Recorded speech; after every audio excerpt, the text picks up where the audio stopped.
Bonsoir à toutes et à tous et bienvenue dans la F2M Toulouse. On est ensemble pendant une heure pour parler du TFC. Un coucou à ceux qui nous écoutent en podcast aussi. Bienvenue dans cette 336e. La composition ce soir dans les buts gardien des réseaux sociaux et de la vidéo, c'est notre ami Vincent. Comment il va? Ça va super, merci. Et toi, comment ça va, Camille? Bah écoute, assis toujours, donc ça va. Tu l'as pompé sur qui ça? C'est du plagiat, non, il me semble? 2-1, balle au centre. En défense ce soir, c'est notre ami Gersois, le champion de la pétanque du Gers, mais surtout défenseur central de l'US Aignan qui joue la montée R2, messieurs. C'est Mehdi. Comment il va? Ça va très très bien, ravi d'être avec vous. De retour après je sais pas combien de... Bah c'est les vacances scolaires dans pas longtemps, donc c'est... Il n'y a plus, c'est fini. Ouais, c'est vrai, il n'y a plus, ouais. Mais tu gardes quand même le rythme, je trouve. Tu gardes quand même le rythme. Oui, c'est vrai, je viens aussi souvent. Au milieu de terrain, bah écoutez, il est en conflit d'intérêt avec Gilbert sur le plagiat. Et c'est Nathan, comment il va? Cette fois-ci, je suis pour rien. C'est vrai. Il s'est débrouillé tout seul. C'est vrai. Mais ça va très bien, merci beaucoup. Ton tweet est génial. C'est vrai? Ouais, le 1-1 balle au centre, il est sous-côté ce tweet, je trouve. Ouais. Nathan. Bah, vous pouvez le... Bah, non, vous l'avez déjà partagé. Oui. Et voilà, si toutes les personnes ont envie de le repartager, faites-vous plaisir. En attaque ce soir, c'est un revenant. On a cru qu'il était porté disparu, mais il est bien ici et présent. C'est notre ami Oxens, comment il va? Bonsoir à tous, moi aussi je pensais que j'étais porté disparu. J'ai retrouvé le chemin de Radio Occitanie il n'y a pas très longtemps. Et non, c'est toujours un plaisir de revenir maintenant que les partiels sont finis, on va en profiter. Pour coacher tout ça, la technique audio, c'est notre chère Nadia. Comment elle va, Nadia? Bonsoir tout le monde, ça va, je suis bien entourée ce soir. Nadia qui fait la fête des voisins, parce qu'il y a ton voisin à côté de toi. Il y a tout le monde avec moi, on peut faire une chorale je pense. Et celui qui te fait, on va dire, qui te remet dans tes bêtises, Fredo, donc Fred et Ben. Et Elliot. Oui, c'est vrai qu'on a retrouvé Elliot, j'ai fait un appel la semaine dernière sur quelqu'un de croiser Elliot. Il a changé d'ailleurs. Ramenez-le et en fait il est venu tout seul. Je l'ai pas aussi. reconnu. Ouais, moi non plus. Ouais. On a mis tous les cotorop là-bas. Et pour arbitrer cette émission, il ne sera pas insulté comme Willy Delageau ce soir, c'est bien entendu Clément. Comment il va, Clément? Eh bien écoutez, très très bien, je comptais à la base venir distribuer des cartons rouges, mais on a gagné, donc je vais me contenter de cartons jaunes aujourd'hui. Un coucou aux absents, bien entendu à Mathilde qui était au match des féminines dimanche et qui a compris au bout d'une mi-temps que c'était Colomiers et pas l'Olympique Lyonnais, et elle s'est barrée. Elle l'a senti. Donc écoute, on te salue Mathieu, je t'avais promis que je te ferais une petite dédicace, elle est pour toi. On peut confirmer qu'elle sent le football. Elle est partie à la mi-temps. Oui. Après, on en reviendra, on débriefera tout ça, mais oui, elle n'a pas trop eu tort. Ça, on embrasse aussi Sacha et Rémi qui sont absents, et c'est tout parce qu'on a pratiquement tout le monde dans les studios parce qu'on Arthur, pardon, excuse-moi, je l'ai pas noté. Et Arthur, mais Arthur il arrive après, normalement. Il arrive après parce que tout à l'heure on va enregistrer une spéciale pour Noël que vous découvrirez pour les fêtes de Noël, parce que le mardi 24 et le mardi 31 on sera en train de manger des huîtres, des crevettes ou faire la fête. Au programme aujourd'hui, actu retour sur les matchs du week-end Académie féminine avec le coach Antoine Gérard. On va reparler de ce match de Coupe de France entre Toulouse et Colomiers, la qualification de nos violettes, et un gros retour sur Toulouse ASSE. Il y aura bien entendu le journal des prêtés de notre cher ami Clément. Vous pouvez réagir avec nous sur le hashtag F2M Toulouse, sur le compte F2M Foot, sur la vidéo du Facebook Live, celle de Radio Occitania aussi, le compte YouTube La Feuille de Match, le compte Twitch La Feuille de Match. On est aussi sur X d'ailleurs en vidéo. N'hésitez pas à réagir, à mettre des commentaires. Vincent se fera un plaisir de lire tout ça. Si vous voulez nous appeler au 05 61 80 40 40, vous en avez l'habitude, c'est pour débriefer le match. Si tout le monde est prêt, on est parti pour la 336e émission. Est-ce qu'on est la meilleure tribune du championnat? Mais oui, je veux dire qu'on est la meilleure tribune du championnat. Si Nadia tient tous les jingles dans le bon temps avec les 3 oiseaux derrière, respect. Tu me mets la pression là. Moi, je pense qu'elle va le faire. Moi, je crois en elle. Challenge. Merci. Elle a mis le casque pour Tu sais pourquoi je crois en elle? Parce qu'il n'y a pas que Fred avec elle, il est entouré de Ben et d'Eliott, c'est ça qui peut la sauver. Tout à fait. J'ai oublié de saluer les gens, pour reprendre la théorie de la semaine dernière. Est-ce qu'on a des gens qui sont connectés? Alors il y a des gens, on a Jeff AK1 sur Twitch ainsi que Freefly, on a aussi Fabrice Dupont sur YouTube, on salue tout le monde. Il y a ton papa qui nous regarde aussi, Mehdi, normalement. Normalement, je sais pas s'il a réussi à cliquer sur les liens, mais je lui fais un coucou. Voilà, s'il a vu ça, il peut te déshériter en direct. Allez, billetterie l'Union Saint-Jean face à Monaco, on a pratiquement presque 12 000 billets de vendus, ça part de partout, n'hésitez pas à venir, c'est ce dimanche au Stadium. Est-ce qu'il y a des gens autour de la table qui seront ou pas? Oui, Auxence. Ouais, c'est prévu. Ok. J'ai hâte de retrouver l'ambiance de Coupe de France à domicile, donc puis peut-être qu'on va assister à un exploit. Ouais, pourquoi pas, tout est permis. Tout est permis. Normalement, Imaginez. Juste imaginez. c'est un match de foot. Il est encore jeune, il croit au Père Noël, c'est normal. Ouais. Normalement présent aussi, donc pas de place PMR ouverte pour le moment, donc j'ai envoyé un petit message à la billetterie qui va nous mettre des places de côté.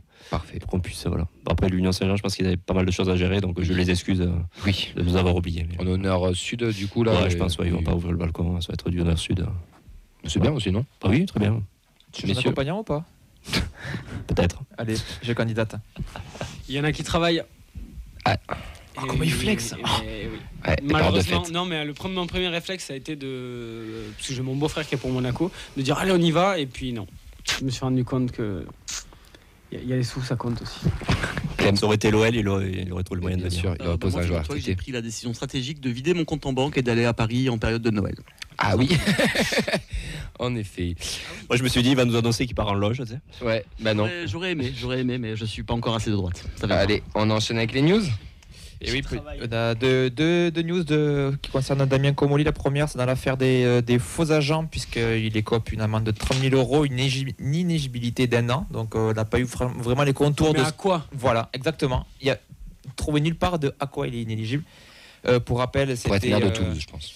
Il était soupçonné de s'être appuyé sur John Valovic Galtier sans licence d'agent pour recruter Jordan Galtier en tant qu'adjoint. Donc, il y a eu plusieurs d'autres personnes qui étaient accusées. Donc, le demi-frère de Jordan Galtier qui lui pour le coup risque de la prison, donc toutes les parties peuvent encore faire appel, donc c'est à suivre, mais pour le coup c'est pas terrible. Et une autre nouvelle, il était invité de France 3 Occitanie ce dimanche midi pour l'émission Dimanche Politique, donc quelques annonces ont été faites. Il a parlé du mercato qui devrait finalement être calme alors qu'on avait entendu parler que ça allait être quelque chose de foufou.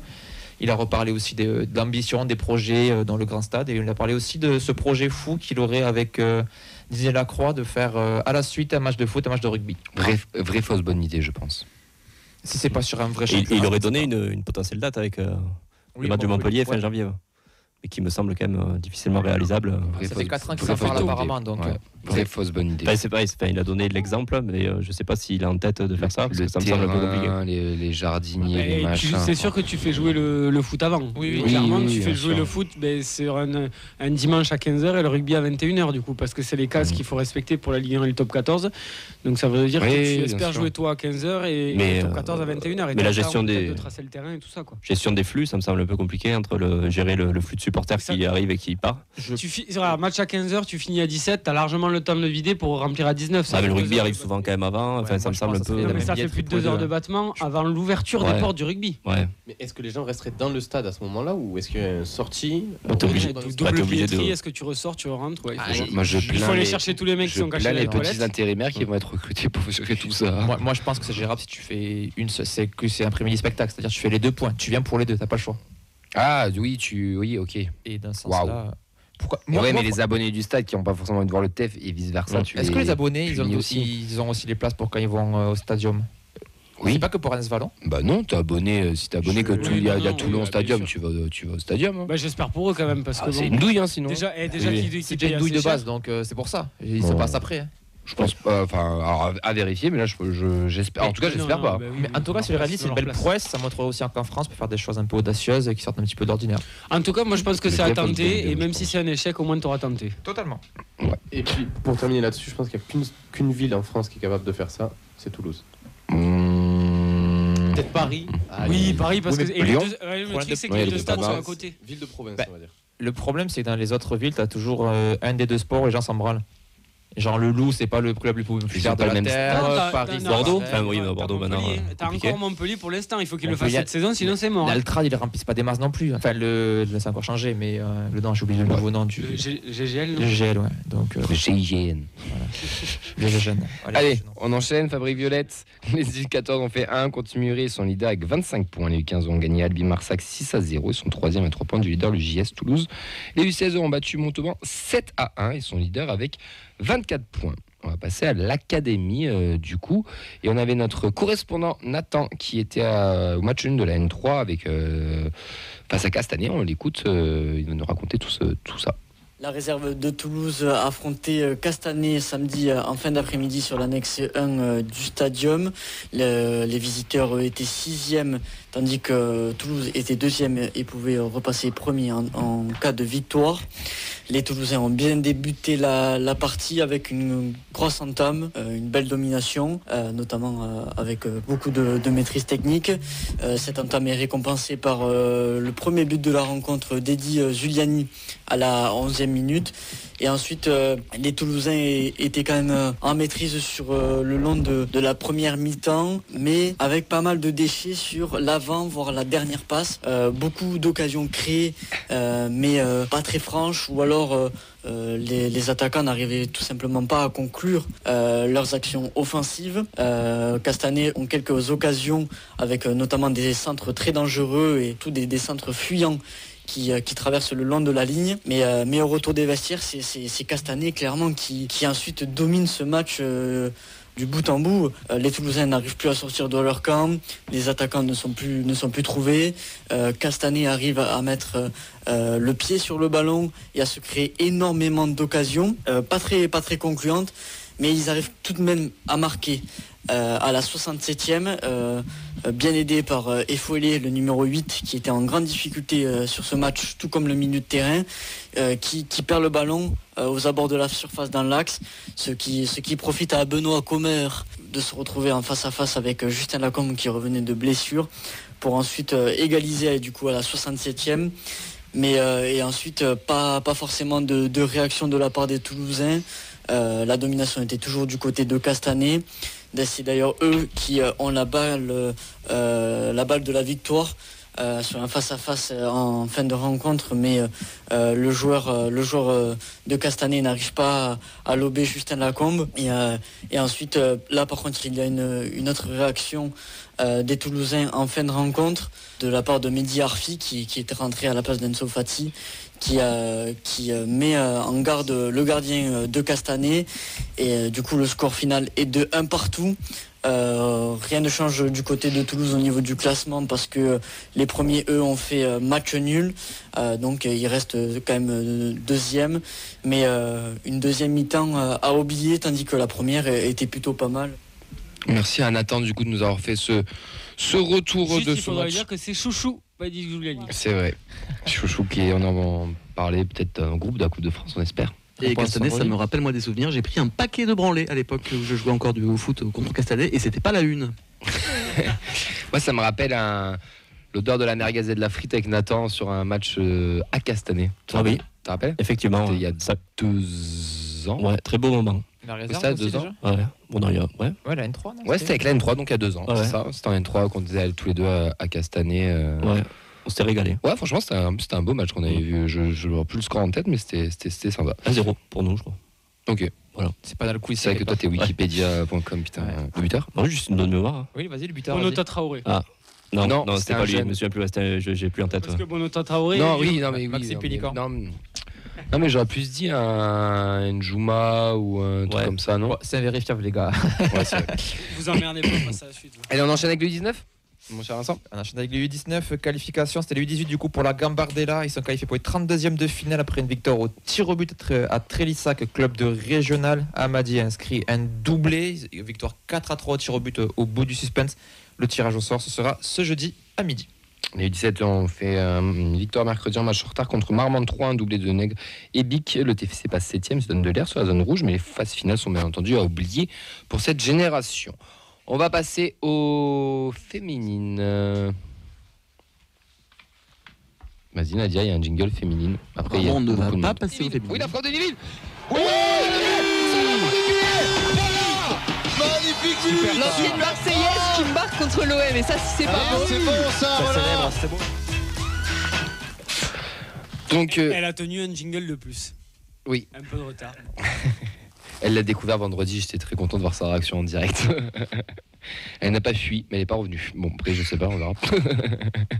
Là, des deux, on y était avec Vincent et Mehdi, d'ailleurs, et Mathilde sur une mi-temps. On va débriefer ça un petit peu entre nous, mais d'abord, on va écouter le coach. On lui a posé pas mal de questions. Pour la première question, on lui a demandé qu'on avait une équipe de Colomiers qui avait clairement joué un match de Coupe de France et qu'on avait quand même senti une supériorité technique et physique de la part de nos violettes, mais avec quand même encore un manque d'efficacité dans la surface. Ça, c'est la question numéro 2. Et la première question, c'était comment il avait constitué son groupe. On va écouter notre coach Antoine Gérard dans quelques instants. La constitution du groupe, écoute, on a essayé de constituer l'équipe la plus en forme du moment, parce qu'on savait que la Coupe de France, on sait que la Coupe de France aujourd'hui, ça s'homogénéise de plus en plus sur le foot féminin. Donc il y a vraiment plus de matchs que tu peux aborder avec énormément de supériorité. Donc on a Célène Altounkoulak et Pauline Pardon qui traînaient des petits bobos depuis Lille, et puis une grosse rotation au milieu de terrain depuis le début de la saison. Donc on a voulu aussi laisser la place à certaines joueuses qui sont hyper méritantes avec nous. Donc on avait laissé Alexandra Atamaniuk sur le banc, enfin sur le côté. Voilà, mais sinon on a essayé d'aligner l'équipe la plus compétitive possible. Du coup, en fait, c'est pas en cabine qui sont perturbés, c'est eux qui me perturbent. Donc ça, c'était la première question, le groupe. Et la deuxième, ce que je vous ai dit juste avant sur l'efficacité dans les deux surfaces et le fait qu'on soit un peu plus technique et physique que les Colombie Rennes. Vocal numéro 2, en technique, s'il vous plaît, arrêtez de débattre. C'était un très bon match de la part de Colombie aussi, qui a été vraiment courageux. Les filles ont été vraiment accrocheuses et moi je trouve plutôt cohérentes. En première mi-temps, elles venaient même nous chercher bloc médian. J'ai trouvé que notre adversaire avait livré franchement une belle partie, et que c'est tout à fait logique qu'il n'y ait pas eu une différence plus marquée entre les deux équipes dimanche.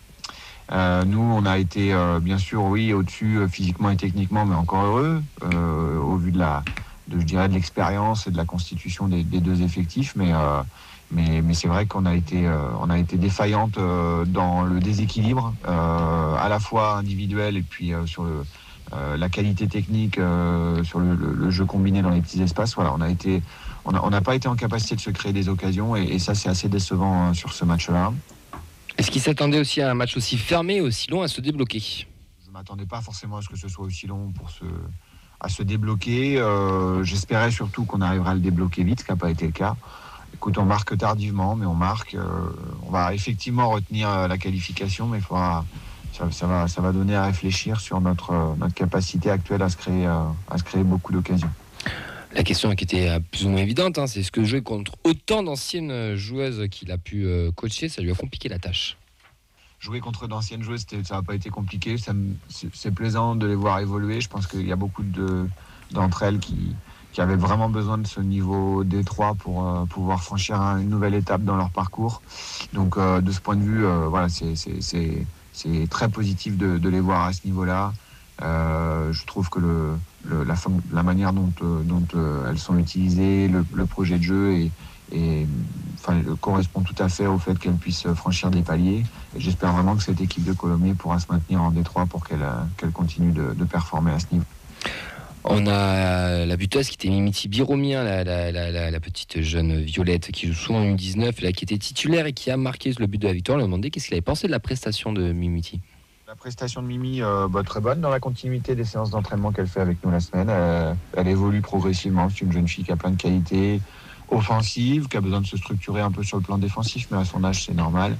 C'est une jeune fille qui doit maintenant, je pense, prouver aussi toutes ses qualités, montrer toutes ses qualités en seconde ligue sur 2025. On va demander aussi quel était le programme des prochaines semaines, et alerte info dans quelques instants. Le programme de reprise, écoute, on finit la semaine vendredi et les filles partiront en vacances après. On va jouer un match amical demain à Juillet en Haute-Pyrénées contre Bilbao. Et voilà, et les filles couperont entièrement la première semaine sur Noël et tout ça. Et puis on va leur donner un programme sur la deuxième, et elles reviendront au stadium que le 6.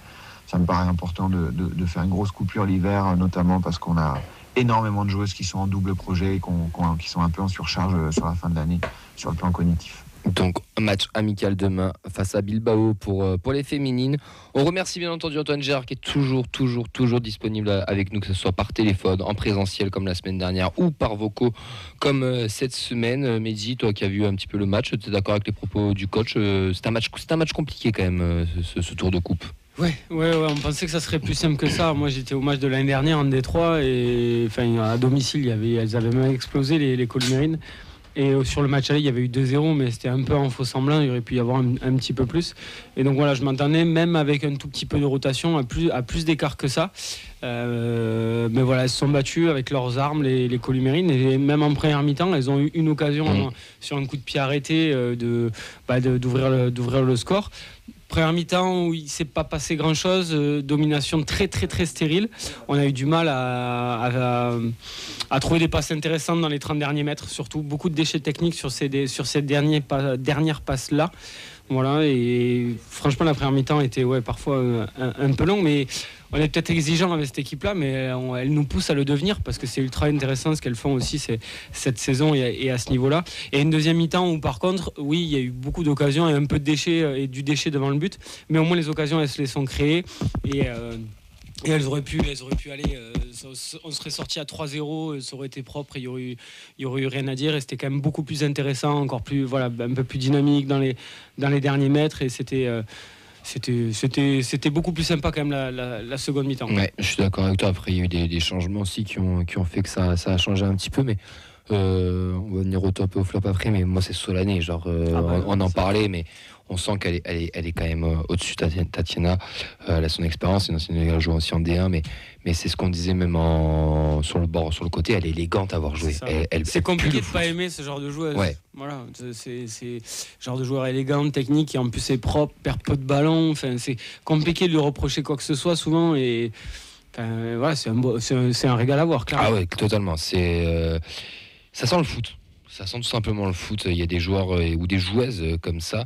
Et c'est vrai que pour le coup, la Tatiana au milieu de terrain, puis on avait l'impression qu'elle était pas au five, mais voilà, qu'elle était dans son jardin et qu'elle faisait un peu ce qu'elle voulait sur le terrain. Et c'était vraiment agréable à voir. Et bon, ce qu'il faut dire, c'est quand même un coup franc. Hein. On mène coup de pied arrêté de Tatiana pour Mimiti. Ouais, Mimiti de la tête. Je sais pas si c'est habituel chez elle, mais en tout cas, ça me paraît pas. Ouais, je sais pas. Tu sens quand même qu'elle est imposante physiquement, parce qu'elle est jeune. Hein. Ah oui, c'est une 19. D'ailleurs, ce qu'il disait Vincent, tu l'as vu l'étoile l'année dernière, il y a eu une petite poussée. Ouais, j'avais vu sur le dernier match de championnat 19 Excellence, donc on devait être au courant avril, parce qu'elle fait ça un peu plus tôt, fin avril, début mai maximum. Oui, il y a quelques centimètres en plus. Hein. Ouais. T'es top, Vincent, sur ce match-là? Moi, j'ai mis Solaney, Nizine, Ali Abdallah. Solaney, parce qu'il fallait quelqu'un pour driver le groupe, vraiment. Donc, tu sentais qu'elle avait une expérience, qu'elle était là aussi un petit peu à calmer sur les différents temps où ça paniquait un peu, où ça allait un peu trop vite. Et oui, globalement, elle qui sortait vraiment du lot. Ouais, je suis d'accord. Moi, Nivine, elle me laisse toujours sur ma faim. C'est son style de jeu, je pense. Mais elle me laisse toujours sur ma faim. On a toujours l'impression qu'elle peut en faire plus, qu'elle en a sous le pied, parce qu'elle a beaucoup de qualité. Elle va tellement vite, elle est capable de faire plein de choses. Et ouais, il y a toujours ce petit truc, mais elle déséquilibre, elle est intéressante aussi. Elle est au-dessus quand même aussi. Oui, non, il y a la bonne chose, mais Mimi fait un bon match, même si elle a du déchet aussi devant. Voilà, derrière, ça n'a pas trop souffert non plus, pas plus que ça. Elles ont géré correctement les choses. Il n'y a pas eu non plus, à part Solaney qui sort à chaque fois du lot, voilà, globalement, il n'y a personne qui est complètement passé à travers. Moi, j'ai pas... L'inefficacité offensive dans les 30 derniers mètres, ok, mais deux joueuses, il n'y en a pas une qui passe à travers son match. Non, il y a peut-être des joueuses qui ont été par moment un peu en dessous, qui ont eu un peu de déchets devant. Chloé Marty, moi je pense, voilà, par exemple. Chloé Marty, mais même Sonia Romiga parfois, mais bon, sans être catastrophique, quoi. Enfin, ils ont fait des matchs très corrects quand même. Ouais. J'ai bien aimé Jacob aussi à côté de Solaney, qui beaucoup de générosité, beaucoup d'envie. Elle a plein de qualités, ouais. En tout cas, c'est la qualif, c'était l'objectif, c'est les 6e de finale. Il faudra le passer parce que le coach les a toujours pas passé les 16e, mais c'est l'objectif cette année. Et on recevra l'OGC Nice et ça sera le 12 janvier, si je ne dis pas de bêtises. D1 ou D2 Nice D2. Ouais, ok. On a battu 5-1.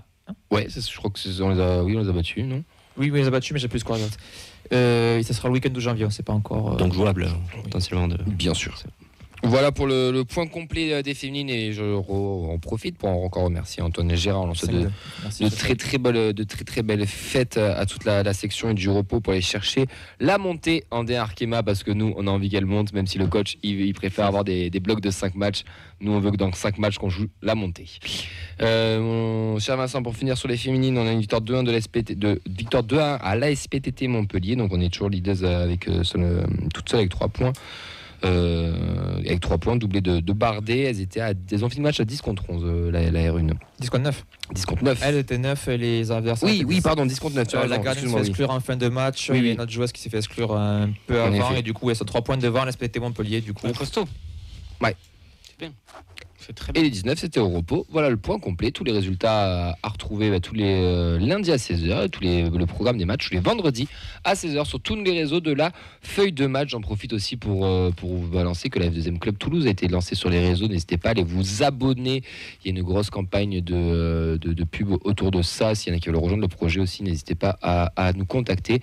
Et maintenant, on va passer au journal des prêtés. C'est passé 2-3 dingueries. Mais non! Il a pris un gros rouge à la 41e pour avoir tout simplement empoigné un adversaire par la gorge. Ce gros faisant de Saïd Amoulic. Rien à signaler non plus, une note moyenne, pas de passe D, pas de but. On va passer au journal des prêtés. Et tout à fait. Et alors de semaine en semaine, j'ai l'impression que quelqu'un de mal intentionné essaie de saboter ma chronique. Entre les mecs qui reviennent au club, les mecs qu'on vend définitivement et les mecs qui ne jouent pas et qui sont blessés, ça devient compliqué de vous faire un journal des prêtés cohérent. Je peux te couper 30 secondes. Il y a Jeff Facal qui vient de mettre en avant les faisans sur YouTube. Je trouve ça génial. Moi, si le terme faisant peut prendre un petit peu, ça me... En avant les faisans, mon cher Clément. En avant les faisans, tout à fait. On va commencer en parlant de faisans par Noël Amadi, une nouvelle fois pas dans le groupe, lors du nul, un partout de Paris 13 Atlético contre Nîmes. J'ai cherché un peu, je n'ai pas eu plus d'infos. Donc on se demande un petit peu où il a bien pu passer, moi ainsi que toute la chanson française.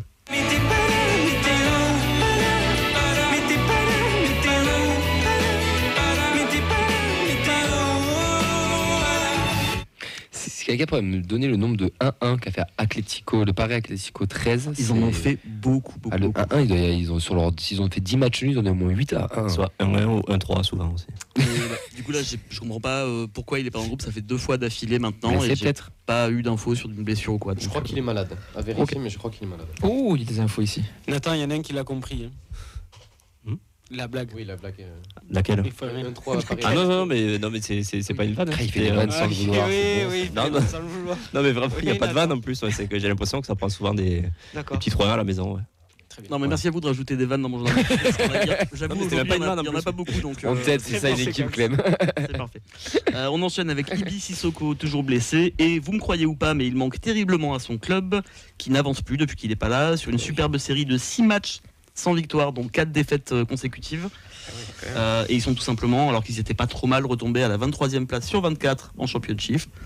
Ce qui est, je pense objectivement, on peut le dire, pas ouf. Malgré la présence dans l'équipe de Connor Hazard, dernier né de la fratrie belge de Torgan et Eden Hazard. C'est le petit frère. Le fils, très bon comme par hasard. Pas du tout, j'ai été très déçu en apprenant qu'il est gardien irlandais et absolument pas belge. Donc voilà, c'est Connor Hazard. Donc voilà, mais j'avais pas de blague, donc j'ai fait avec ce que j'avais. C'était une coïncidence, ça, c'était un hasard. Exactement, okay, comme par hasard. Voilà. On enchaîne. Ok, je vais garder le niveau des vannes, pas trop. On enchaîne avec César Gelabert, titulaire pour une fois pendant les 90 minutes lors de la défaite de Riron contre le Racing de Ferrol, 3-1. Son club est bien redescendu puisqu'ils sont maintenant hors de la zone des playoffs avec une décevante 9e place. Ça tombe bien car je vous rappelle que Décevant est le second prénom de César Décevant Gelabert. C'était gratuit, mais c'était pour toi. La déception. Le jingle, c'est toi qui dois le faire, je crois. Ou tu le frappes, ou tu te lèves, ou tu quittes la salle, je sais pas, mais je crois qu'il y a un truc, non? C'est pas ça? Tu sors son nom de ta putain de bouche. En plus, il y a l'alopécie en thème là aussi, excuse-moi. Ouais. Ah. Et on termine avec donc notre faisant favori, Saïd Amoulic, toujours sur le flanc, alors que d'habitude il est plutôt sur le banc. Hey. Faut le garder sur le jingle. Donc voilà, pas de blague à faire malheureusement. J'espère qu'il rejouera un petit peu d'ici la fin de saison parce que toutes ces blagues ne vont pas s'écrire toutes seules. J'ai besoin d'aide, donc ça me rend toujours aussi triste de ne pas pouvoir vous conter les aventures du prince Saïd en Pologne. Mais est-ce que sa carrière n'est pas déjà une immense blague? Oui, mais je la garderai pour la fin de saison celle-là. Tu sais que je peux te rassurer, mon cher Clément, le mercato arrive. Yes. Et il va y avoir une flopée de prêtés. J'espère qu'ils iront tous dans des destinations plus improbables les uns que les autres, histoire que je puisse écrire de la vanne. On va partir sur le retour du match de vendredi entre Toulouse et Saint-Étienne. On la prend pas, on l'accueille et on va l'embrasser. Et comme on va embrasser la Coupe d'Europe l'année prochaine. Europa League, il y a... Une victoire du TF 2-1 avec un Babikaya Bouhlal buteur, 25 000 supporters et je me suis même pas entraîné. Composition reste Sidibé, Mackenzie, Chris Weldon, Noumsoiseau, Siro, Caceres, Zach, Babika et King, pas deux fois d'affilée, faut pas déconner, sont rentrés en jeu Smith, Bo, Kabenzi, Magri ainsi que Jean-Ro. Messieurs, quels sont vos points? On va commencer par toi, du coup, Clément. Moi j'ai trouvé que c'était une belle purge, je pense comme tout le monde qui a vu ce match, mais une victoire importante pour relancer la machine après 2 défaites. Et en deuxième point, moi je voulais qu'on parle un petit peu de la tactique de Carles, parce que personnellement j'ai pas trop compris ce qu'on essayait de faire et je voulais voir si quelqu'un avait compris. Mehdi. On va être un poil plus positif, même s'il y a des choses à dire. On passe l'hiver au chaud et on regarde plutôt vers le haut à la rentrée à Lens. C'est un match qui sera aussi important pour savoir où on en est. Et ensuite, je voudrais parler quand même de notre solidité défensive et l'animation défensive et du peu d'occasions qu'on peut concéder. Mais moi, je vais vous dire que ça a été une belle partie d'échecs. Et comme les vrais échecs, c'est cher à regarder, tout simplement. Mais désormais, on peut se payer le luxe de jouer en gestion contre les petits, entre guillemets. Moi, je vais rebondir sur ce qu'a dit Mehdi avec le retour de Nicolaisen en tout cas. Si Vincent me laisse parler, ça c'est. Mais il a rebondi sur Mehdi. Ceux qui sont là, tu veux contexter la radio là. J'ai compris aussi. Là. On va continuer. Avec le dilemme à venir sur Nicolaisen, avec Mackenzie, Cresswell, Sidibé qui va sortir des 3. Et enfin, le manque de maîtrise et de possession, selon moi, face à un adversaire qui était quand même assez faible. Une victoire au bout de l'ennui. Bon, je vais reprendre un petit peu les points qui ont été dits. C'est pas régalé non plus. Mon deuxième point, c'est se sortir de situations délicates dans des matchs qu'on n'aurait peut-être pas gagné l'an dernier. Et dernier point, je voulais faire part de mon étonnement d'avoir laissé autant le ballon à Saint-Etienne. Donc je me demandais, c'était tactiquement voulu par Carles ou est-ce qu'on a subi Saint-Etienne, ça m'étonnerait. Donc je voulais faire part de ce point-là. On va commencer avec Vincent qui va nous parler de la partie d'échecs et on enchaînera ensuite avec Clément qui nous parlera de la purge. Pour moi je l'ai vu comme ça. Sincèrement, je pense qu'on avait les armes pour faire beaucoup mieux, même qu'on aurait pu faire le jeu si on avait voulu. Mais pour moi, ça a été assumé de dire que le coach Saint-Etienne dit on joue pas.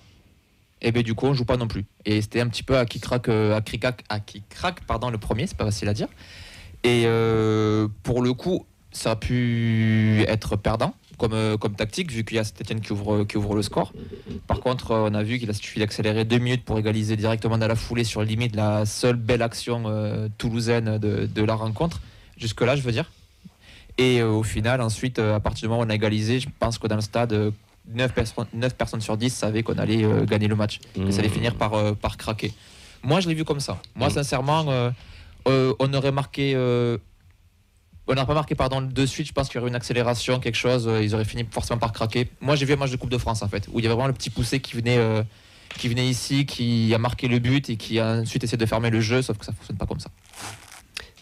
Moi, je me demande si, pour rebondir un peu sur ça aussi, si le fait d'avoir laissé le ballon, c'était pas pour justement, tu l'as dit Vincent, Saint-Etienne n'était pas forcément venu pour jouer. Donc en ayant la possession, je crois qu'ils ont fini à 67% de possession de balle en première mi-temps, ce qui est quand même énorme, 61 à la fin du match. Est-ce que c'était pas justement pour qu'ils arrivent à monter leur bloc et à essayer de monter un petit peu, et nous derrière exploiter les espaces avec des transitions rapides, puisqu'on le sait, on est quand même réputé pour être une équipe qui est meilleure en transition que pour faire le jeu. Donc je pense que ça, on l'a plutôt bien fait. En première mi-temps, on a deux situations, même 3. Allez, on va prendre la situation d'Abouklal, pas l'occasion d'Abouklal, qui efface le gardien, mais qui a pas la... c'est pas une question de lucidité, mais il peut pas la mettre dedans parce qu'il y a le défenseur qui revient. C'est dommage, j'ai pas préparé le jingle comme d'habitude qui aurait pu resservir. C'est vrai qu'il l'a fait souvent, ouais. Et donc pour moi c'est vraiment je posais la question tout à l'heure, je pense que c'est vraiment Carles aussi qui a voulu peut-être laisser le ballon à Saint-Etienne. On avait vu qu'on avait été gêné notamment par je pense à Angers qui était venu au stadium fin octobre et justement qui était un bloc assez bas, assez compact, assez resserré. Après on avait eu des équipes qui étaient venues quand même jouer au stadium, je pense à Reims, je pense à Auxerre, qui avait laissé un peu plus d'espace. Et en fait le schéma de Saint-Etienne, quand tu les reçois, tu t'attends à avoir une équipe qui joue bas et que même si toi tu prends la possession à ton avantage, on sait qu'on a vraiment du mal à trouver des brèches, notamment dans l'axe ou sur les côtés quand on a une défense à 5 qui est resserrée comme ils sont venus jouer. Ils avaient aussi des milieux de terrain assez compacts. Donc on ne s'est pas régalé, mais moi je suis content du visage de l'équipe qui, dans des matchs complexes comme ça, dans des situations délicates, où en plus de ça, Saint-Etienne va ouvrir le score, tu te dis, ah ouais, déjà qu'on se régale pas, on risque de... Ouvert par Stassin. Ouais. Qui n'avait pas marqué encore une seule fois. Donc ça sentait beaucoup de choses, hein. J'avais dit sur les pronos, moins de 2 degrés, 0-0. Bon, là, j'étais pas très rassuré quand Saint-Étienne ouvre le score. Mais content de voir ce visage-là, de cette équipe qui arrive à se sortir de situations compliquées, à revenir déjà dans le match et à pas lâcher surtout, parce qu'on aurait... je pense depuis la saison dernière où on a quand même été beaucoup frustrés à domicile sur des matchs face à des adversaires plus ou moins prenables. C'était des scénarios qui se répètent. Donc là, je suis rassuré de voir qu'on arrive à se dépêtrer de ce genre de situation. C'est un peu ce que tu dis, Clément, une purge, mais une victoire importante au final. Ouais, je suis assez d'accord avec ce que vient de dire notre cher président. On était avec lui avec Vincent en parquage présidentiel. Maintenant, je peux dire comme ça, je pense. Et en effet, au niveau du jeu, surtout sur la première mi-temps, c'était quand même très très très compliqué.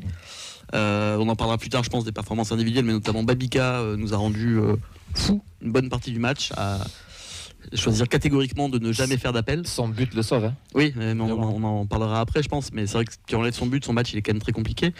Et le match de l'équipe dans l'ensemble, en tout cas sur la première mi-temps, on a quand même été dangereux. Allez, 2 fois, 3 si tu comptes la situation d'Aboukal, mais à part ça, il y a la tête de King et Babika aussi. Voilà.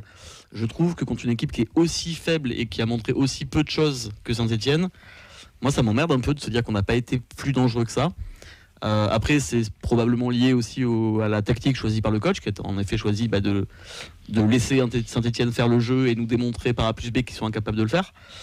Donc en soi, j'ai envie de critiquer la tactique employée par le coach, mais on a gagné, donc c'est un petit peu compliqué de dire que c'était pas une bonne idée, parce que manifestement ça a fonctionné. Et on gagne pour la 3e fois à domicile de suite, surtout. Ouais.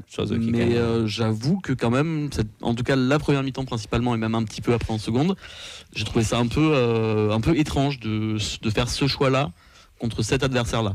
Parce que des équipes aussi faibles que Saint-Étienne, il y en a déjà qui sont venues au stadium, et on a joué. Pas sûr.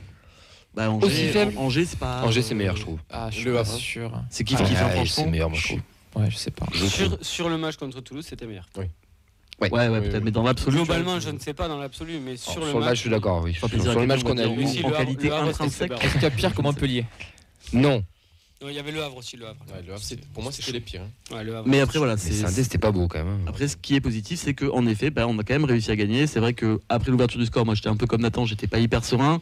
Heureusement, on n'a pas douté longtemps. On a marqué moins de 120 secondes, donc moins de 2 minutes après le but de Saint-Étienne. Donc c'est positif, surtout que c'est quand même un but. Alors, je vais pas dire un but casquette, mais c'est un but quand même qui est évitable.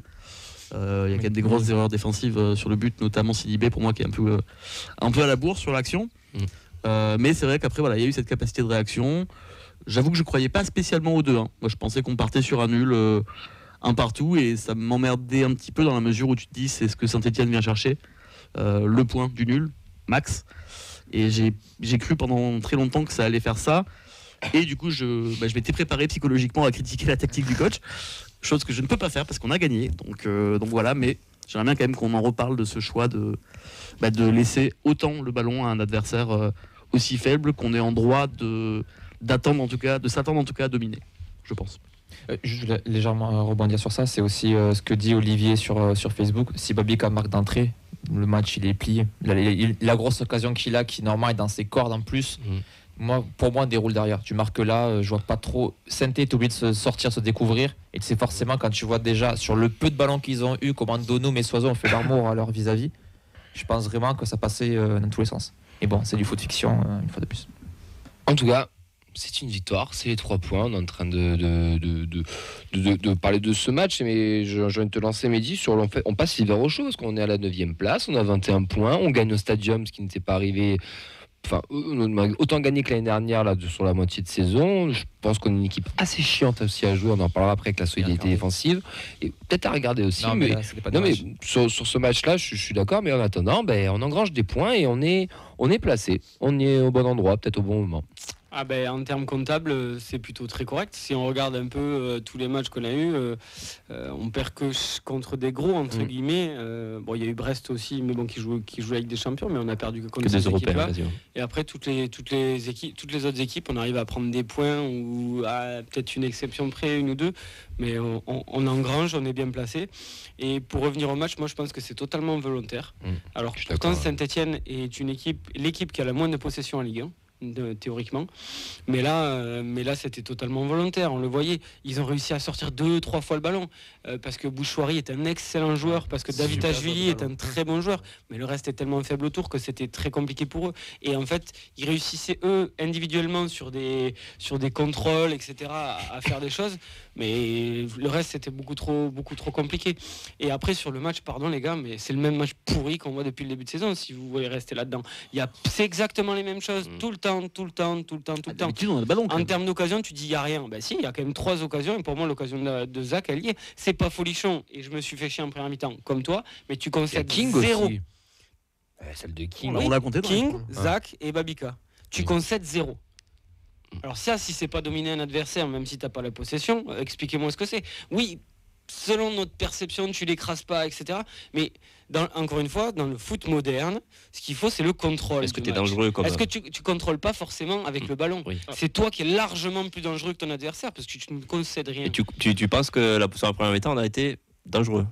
Beaucoup plus dangereux que ton adversaire. Oui, non, mais forcément beaucoup plus que Saint-Etienne. Et tu dois mener à la mi-temps. J'ai du mal à parler de contrôle quand on prend le premier but, tu vois. Tu es en contrôle d'un match duquel tu finis par être mené. C'est leur seule occasion du match, leur seul vrai tir du match. Ouais, mais du coup, tu te mets Il y a une autre frappe de loin. Ils ont rien. Oui, mais on se met dans une situation qui fait que oui, mais justement, en ne concédant rien, théoriquement. C'est ça. Du match. Théoriquement, et encore, pour qu'un joueur stéphanois fasse une passe aussi parfaite, c'est qu'elle est belle. Et que Stassin, non, mais elle est parfaite. Moi, je me dis, est-ce que, oui, à la limite, tu te dis, reste perdu pour perdu, vas-y, sors, tente quelque chose. Mais en fait, le ballon, il est quand même assez loin. Il est entre deux. Et pour qu'un Stéphanois, je sais plus lequel c'est, fasse une passe comme ça. C'est Apia. Je crois que c'est Apia. En plus. Toulousain, Denis Apia. En plus, tu ne concèdes rien. Donc pour moi, c'est que, je suis désolé, mais c'est que tu as été ultra solide, que tu as contrôlé le bordel, et que en fait c'est comme ça que tu te donnes le plus de chances de gagner. Oui, tu concèdes rien, mais c'est un match où tu peux arriver à ne pas gagner aussi, tu vois, à 5 minutes du terme. Oui, mais tu ne concèdes rien, donc tu veux dire que tu prendras pas de but, et que derrière toi tu as quand même des opportunités, tu n'as pas rien. Ne dis pas qu'on n'a rien, c'est pas vrai. On arrive par moments à se créer des choses. Donou est très dangereux. Moi je l'avais pas vu, les 2 dernières fois j'étais pas au stadium, je l'avais pas eu comme ça depuis très longtemps. Et Suazo aussi, son retour en forme est intéressant. Et quand tu dis ça, c'est que dans des occasions franches, c'est vrai que tu cadres rien, hormis le but, hormis les 2 buts, quoi. Donc c'est pour ça que j'avais du mal à avoir de l'ultra domination offensive. Cadré, on s'en fout. Ouais. Les gars, Auxence aussi. Le truc, c'est que tu as quand même ce relâchement coupable qui te coûte le premier but. Donc c'est pas un relâchement, c'est l'adversaire. C'est une erreur de placement. On peut dire ce qu'on veut, mais ils vont peut-être descendre Auxence, mais c'est quand même une équipe de Ligue 1. Et si tu concèdes une occasion contre une équipe de Ligue 1, ce qui nous a, on a concédé une occasion. Une seule. Il y a une autre frappe pourrie là, que reste arrête, mais qui vaut que dalle. Mais sinon, on n'a rien concédé. Donc c'est comme ça que tu te donnes le plus de chances quelque part de l'emporter. Et toi, t'as pas rien. En deuxième mi-temps, il y a directement d'entrée la frappe de Donum. Si elle a un poil plus enroulé, je pense que ça peut faire filoche. Voilà, ils ont ce petit coup de chatte où tu te dis c'est pas possible. Mais pour moi, c'est chiant. Mais tous les matchs du TEF depuis le début de l'année, si on le prend comme ça, et même si tu regardes même tous les matchs de foot maintenant, à part si tu regardes le Barça parce que t'as des régalades. Que Liverpool ça court toujours, peut-être un peu moins d'avance. Lyon, je me régale. Ouais, contre Paris, la première mi-temps, elle était Ligue Europa, j'ai pas d'Azen. Moi, je regarde la Ligue Europa. Parce que tu veux, le foot de maintenant, il cherche cet ultra contrôle. Et depuis le début de saison, pour moi, il n'y a pas de changement. Le seul changement, il est au niveau du score. Voilà, vas-y, Ox. Ouais, pour terminer, moi, c'est vrai que j'ai vu beaucoup de retours sur le fait que c'était une purge ce match. Moi, je pense que c'est une bataille tactique. J'ai pas forcément l'impression. Autant la première mi-temps, on est bien d'accord qu'il y a eu une. Ça dépend où ça a passé le match, quoi. Non, moi je t'inquiète pas, j'ai bien vu le match, c'était sérieux, mais on est bien d'accord que, milieu, fin de première mi-temps, c'était pas beau à voir, mais par contre, en seconde, ok, il y a des buts, mais moi j'ai pas trouvé ça. Franchement, ça va. Même au niveau de l'intensité, etc., c'était quand même. Oui, c'était mou, mais franchement, j'ai souvenir de bien pire sur cette saison. Angers, tu vois, mais on a aussi. Le Havre, on gagne 2-0. Ouais, mais on a aussi vu bien mieux, ne serait-ce qu'en termes d'intensité, d'envie d'aller de l'avant, etc. Chez les gros, on essaie d'en mettre un peu plus. C'est un match moyen qu'il fallait gagner, on l'a gagné. Exactement. Voilà. Et on passe l'hiver au chaud. Direction Je me lance moi-même, t'as vu? Non, mais je suis propre. On a Fabrice Dupont qui le dit sur YouTube. Je retiens une victoire qui fait du bien, des bonnes prestations de Donum Soiseau, mais aussi la grossière erreur de marquage sur le but stéphanois. Serkin sur Twitch, c'est complètement tactique. On savait qu'ils ne savent pas quoi faire du ballon. Pour moi, Carles a fait déjouer Saint-Étienne. C'est pas beau à voir, mais c'est 3 points. En tout cas, je n'ai jamais trop senti l'équipe être en galère et sous l'eau. Acaillon 81 nous dit le petit coup de mou habituel de décembre avant d'être tout feu tout flamme janvier-février, comme chaque année. Il ajoute on était clairement en contrôle et c'est assez fou de ne pas avoir converti une de nos occasions. Au-delà de Babika, King à Bouklal, il y a aussi la frappe de Donum qui ne passe pas loin, comme vous le soulignez juste avant. CC Tolosa nous ajoute est-ce qu'on aurait gagné ce match l'an dernier? Je ne suis pas sûr. D'ailleurs, notre saison pour l'instant est l'inverse de l'an dernier. On gagne contre les faibles et on ne prend pas de points contre les forts. Saison montagnier. Ouais, exactement. Première mi-temps, une des pires de la saison, selon pas mal de spécialistes. Il met des guillemets à spécialistes. Et en tout cas, avec la première de Angers, c'était une des plus mauvaises de cette saison. Et on gagne, donc bon, on passe l'hiver bien au chaud, c'est essentiel. On peut regarder plus haut, même si c'est un renfort pour doubler aux concurrents certains postes. Ça sera dur de faire plus haut que notre classement actuel. Et pour terminer, Jeff Aka et Sacha. C'est pas un resto. Oui, on fera le bilan le vendredi. Ne vous inquiétez pas. J'ai 2 autres commentaires. Je laisse la main à Camille. Vas-y, t'inquiète. Jeff Aka nous dit ce que je retiens du match. Ma fille est venue pour la première fois au stade. Super avant-match par le TFC et elle a chanté tout le match. Elle a 16 ans et elle s'envoie du foot. Elle a passé une soirée 10 sur 10. Et pour terminer, Sacha, peut-être une dernière émission qui suit depuis le Canada. D'accord avec Mehdi. Bon, là, du coup, j'arrête le commentaire là. On a utilisé notre gros travail défensif depuis 6 mois pour gérer le match. Même avec 65% de possession, Saint-Étienne ne sort pas de ses 40 mètres. Et on a des grosses occasions de plier le match dès la première mi-temps. J'allais dire on lui fait pas de bisous, mais si du coup je lui fais un bisou. Le foot c'est chiant. Le foot c'est chiant. Non, le foot moderne, il est devenu chiant. Non mais là, parce que tu mets des athlètes, c'est des athlètes. Ouais, et ce qu'on a vu là, c'était un match chiant parce que c'était un match tactique. Et je pense sincèrement que c'était voulu de la part de Carles.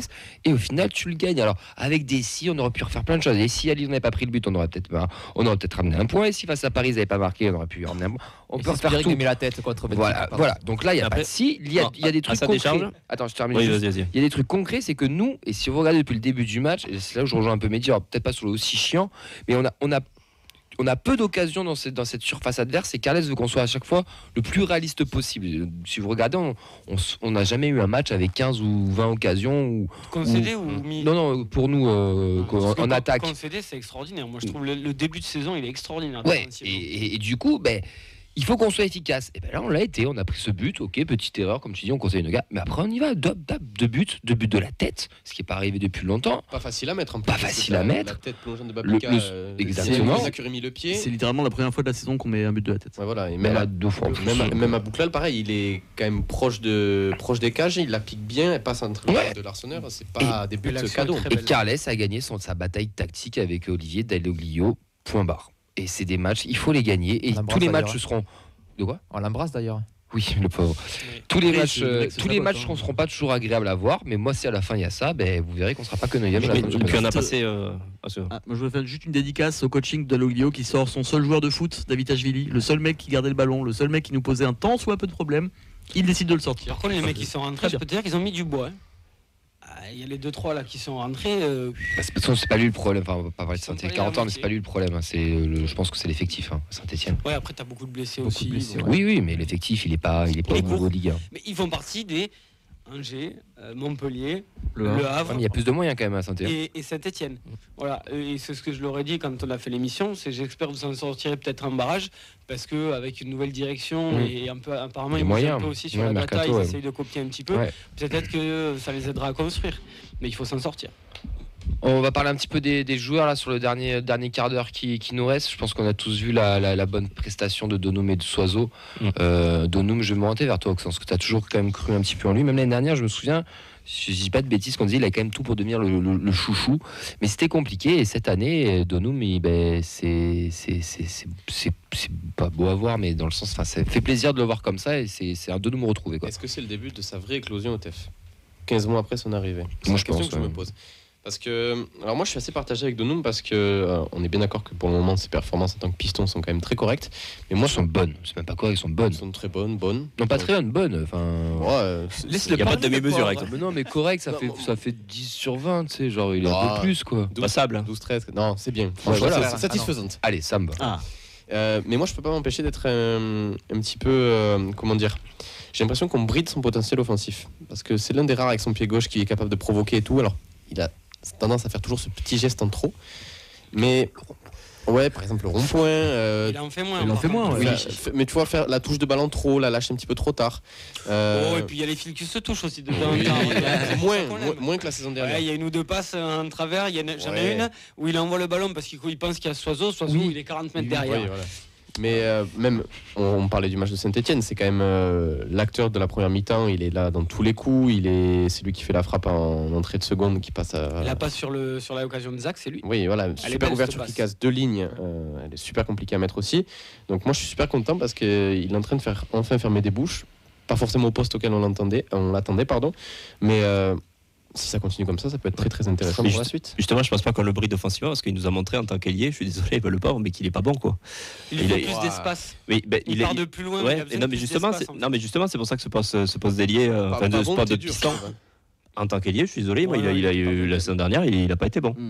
À Coupe d'Europe, non mais à la limite, il fait.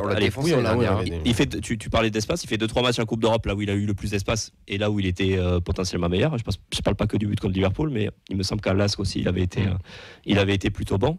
Mais là, sur ce poste-là, c'est vrai qu'on le retrouve aussi. Je trouve qu'il fait les efforts défensifs aussi. La projection offensive, il est assez explosif sur son côté-là. Donc, moi, je ne vais pas demander à ce qu'il soit plus offensif. Et une équipe qui marche bien comme ça, avec deux pistons retrouvés qui sont... Parce que l'autre aussi. Hein. Ouais, et qui sont complémentaires aussi, hein, d'un côté comme de l'autre. Donc, qu'il y reste avec les prestations qu'il fait, quoi. Juste 2 réactions sur Twitch que je rejoins. En plus, c'est Aquarian81 qui nous dit il fait de ses passes, mais les attaquants ratent le final. Donc, du coup, statistiquement, il est aussi invisibilisé. Parce qu'au final, faut pas oublier que le dernier geste est des. Ah, ça va tourner. On le voit. Et c'est Tolosa qui nous dit plus qu'agréablement surpris par Donum. Malgré ça, j'ai toujours peur qu'il nous pète un plomb et fasse une dinguerie. Mais pour l'instant, il me fait taire et j'en suis bien content. Ça va avec le personnage. Oui, ce serait pas vraiment Donum s'il n'y avait pas le risque qu'il pète un câble à un moment ou à un autre. Non, mais pour revenir sur ce que disait Nathan, moi je trouve en effet que ce poste lui convient mieux parce que j'ai l'impression qu'il est obligé, entre guillemets, de jouer plus simple que quand il était ailier, où il s'entêtait avec des dribbles hyper compliqués, des trucs. Puis il avait la pression du chiffre aussi, de la stat. On a l'impression aussi. Là, j'ai l'impression qu'il est un peu plus libéré, il joue un peu plus, il joue plus simple, plus efficace. Et je trouve que ça qu'il a Sidibé derrière aussi. Aussi, je pense que ça aide, que ce soit lui ou Kamanzi, on a vu que ça avait une influence positive sur eux.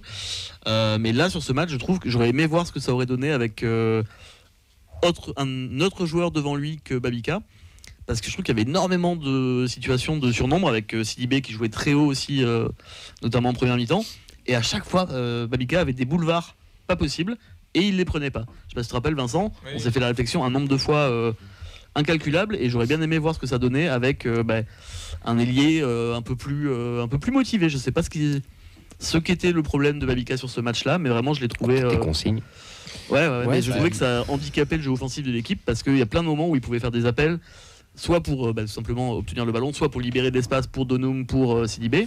Et il le faisait pas, et je trouve que ça a participé au fait qu'on avait quand même un jeu offensif assez poussif en premier. Il avait l'air d'être ce que faisait Aboukla le match d'avant, d'être la deuxième pointe qui va aider King, sauf qu'en fait ça marchait pas. Il était un petit peu trop collé justement à King, et en fait il n'y avait pas d'espace qui se proposait, et ça prenait pas forcément le couloir. Sauf que du coup, le but c'est qu'il soit polyvalent, donc un coup il allait plutôt dans l'axe, un coup il allait sur le côté. Et il revenait pas sur le côté, il était trop bas. Il y a même des fois où tu avais son latéral qui était plus haut que lui aussi. Donc il a eu du mal à se trouver en fait. Heureusement pour lui qui marque le but, ça sauve un petit peu son match, mais pour le coup je l'ai trouvé qu'il n'a pas été spécialement bon, et pour moi il n'a pas marqué forcément des points par rapport à ses concurrents. Bon, et Caceres l'été prochain c'est combien, 15 12 à 65. Je plaisante évidemment, mais il est extraordinaire. 25 millions à Nottingham Forest. Je vous le dis, vous l'aurez entendu. Nottingham, ils sont caves. Si j'ai un maillot à faire floquer, moi cette saison c'est lui. Ah, moi, Nicolas Hyssen, je reste sur mon premier choix de. Oui, parce que c'est le taulier, oui. C'est gros faisant, mais ça n'a rien à voir. Mais.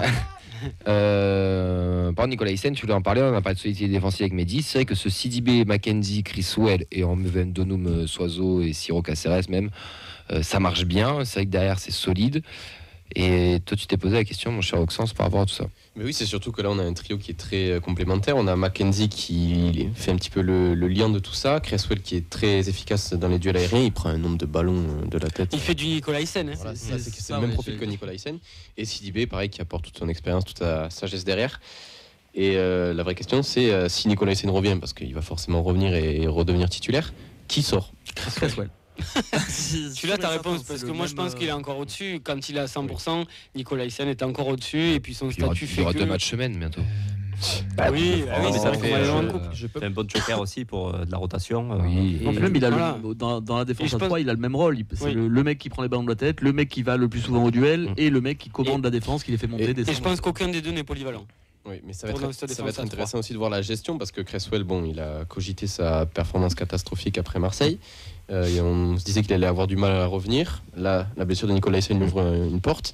Et là maintenant, voilà, il compense très bien. Et là, maintenant qu'il va revenir un peu sur le banc, comment est-ce qu'il va réagir Je pense qu'il est préparé à la hiérarchie. C'est du management, c'est du management. C'est Carles qui va le faire et ça posera pas de souci à son âge. Ouais, voilà, c'est ça. Il sait qu'il arrive pour être 2 et qu'il va progresser aussi au côté de Nicolas Hyssen. 80% de matchs titulaires qui soit quand même. Il y a bien un moment où les observateurs de foot français de Navarre vont se réveiller et voir que Nicolas Hyssen est un monstre et nous l'acheter. Oui, c'est non, surtout pas. Mais ce que j'allais dire, est-ce que justement ça n'a pas motivé aussi s'il y a une offre qui est normalement non refusable?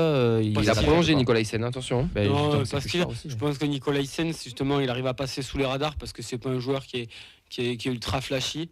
Et je pense qu'il est bien. Ouais, il est bien là où il est. Et puis on verra l'été prochain, mais. Ouais, je pense pas. Il a quand même raté des matchs. Donc déjà cet hiver, il est passé sous les radars. Et Agdag, parce que c'est Frifla qui en parle pour déconner, je pense. En prêt à Galatasaray ou je sais pas où. On le verra faire là. Dans le journal des prêtés bientôt. Alors petite précision avec Agdag, il a une option d'achat obligatoire en fonction du nombre de matchs joués. Et Zayt c'est dans 2 minutes, non? Parce qu'il rentre qu'à la fin lui. Zayt, je crois que c'est un prêt sec. On connaît le nombre de matchs pour. Non. Ok, d'accord. Donc c'est aussi pour ça, je pense que Après, il n'a pas de niveau pour le moment. Si c'est 38 heures, on est sauvé quand même. Donc justement, si tu sais que le nombre de matchs est bas, oui. Si tu sais que le nombre de matchs est bas et que le joueur il répond pas forcément à tes exigences, du coup tu fais pas jouer.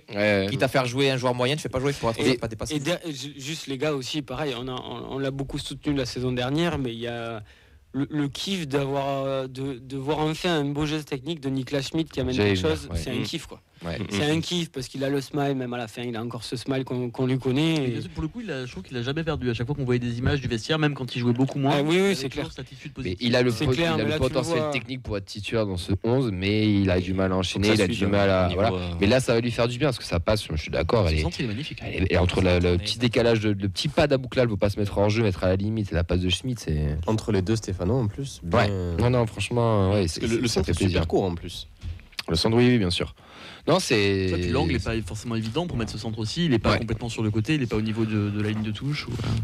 Jean Roux, il rentre, il court aussi. Je ne trouvais pas qu'il y a un truc qui se dégage aussi de cette équipe un petit peu là. Peut-être que les victoires font ça aussi, la bonne chose. De la sympathie. Ouais. Je ne trouvais pas qu'il y a un truc. Il y avait un peu le storytelling du club aussi dans les vestiaires ou quoi. Mais parce que tous les mecs sont cool. De voir enfin un vestiaire qui écoute pas. Alors que j'aime ça aussi, mais ce que je vous ai dit sur le groupe, j'aime le rap, c'est pas la question, mais un vestiaire qui écoute enfin autre chose, alors que dans tous les vestiaires du foot. Non, mais j'aime ça. Ce que je dis, j'écoute autant de rap que de techno, voire largement plus de rap. Mais c'était cool de voir ça. Les petits pas de Donum. Et de voir qu'en fait, c'est une force d'avoir ce vestiaire qui est ultra multiculturel. Et d'amener tout ça, tu vois, et de les voir, les petits pas de danse et tout, franchement. 1 minute 30, les gars, vos tops, vos flops rapides. Soiseau de Donum. Top. Les pistons. Ouais, top, ouais. Ok.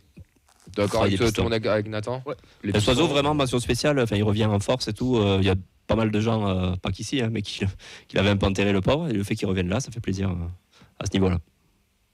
Moi, je mets un encouragement pour Schmidt, je trouve son entrée intéressante et décisive, donc c'est bien. Et même un encouragement à Beau qui était diminué, qui je trouve qu'il fait une bonne rentrée. Il a été compliqué, mais je trouve que dans sa rentrée, elle est bonne. L'attitude, elle est bonne. Il est remplaçant, il est diminué. Il a le quart d'heure qui va, ou 20 minutes, je sais plus exactement. Et je trouve que c'est pas mal. Pas m'acharner, mais Magri, c'est encore compliqué. Il va partir. Il y a une passe à un moment, on lui met une passe dans les pieds, il n'arrive pas à la contrôler. Je pense que lui, c'est malheureusement, c'est le rendez-vous manqué. Et les 35 premières minutes de Siro sont pas bonnes non plus. C'est vrai. 55 secondes. Qui tient le en flop, du coup Flopiné pour ces 35 premières minutes, oui, parce qu'il est en dessous et que c'est Caceres qui tient le milieu avec sa classe et sa grinta. Après, il a fait le reste du match était très bon, très correct. Il est sur le but de Zach ou d'Ababikaï, celui où il décale Soiseau, je sais plus lequel. Sur les deux, sur le 30 secondes, les gars, on enchaîne un peu. Sur le flop, hormis les 35 minutes de Siro. Le rythme du match, de manière générale. En top, le joli IT. En jolie torche qui s'est passé aussi dans le virage.